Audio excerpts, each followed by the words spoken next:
நண்பர்களே நமஸ்காரம். நாம் இன்றைக்கி எங்கே வந்திருக்கோம்னு சொன்னால் மேட்டூர் அணைக்கு வந்திருக்கோம். நம்ம சேலம் மாவட்டத்தில் இருக்க மேட்டூர் அணைக்கு தான் வந்திருக்கோம். மேட்டூர் அணையில் பாருங்கள், தண்ணி 120 அடி நம்பி இருக்குது. அப்படியே கடல் மாதிரி இருக்குது. பாருங்கள், இந்த வாய்க்கால் பாசனம் அதுக்காக வந்து தண்ணி திறந்து விட்டுருக்காங்க. அப்படியே ஒரு பேரிரைச்சலோட தண்ணி வெளியேறிட்டுருக்கு. அப்படியே பாருங்கள், அனல் மின் நிலையம் அந்த பக்கம் பாருங்கள், வாய்க்கால்லாம் இருக்குது பாருங்கள். வாய்க்கால் போகிறது நல்லா தெளிவாக தெரியுது. ரொம்ப அற்புதமான காட்சி முனை இதுதாங்க.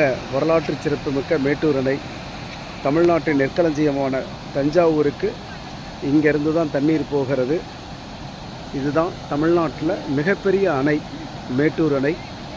ஸ்டான்லி நீர்த்தேக்கம்னு சொல்கிறாங்க.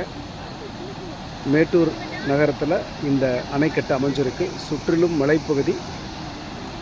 அப்படியே பாருங்கள், எல்லா மக்கள்லாம் வந்திருக்காங்க. அற்புதமான இடங்க. அவசியம் நீங்கள் குழந்தைங்களோட வந்து இந்த மேட்டூர் அணைக்கு வந்து பார்க்கணுன்னு சொல்லி கேட்டுக்கிறேன். திருநாவுக்கரசு தலைவர், தேசிய சிந்தனை பேரவை.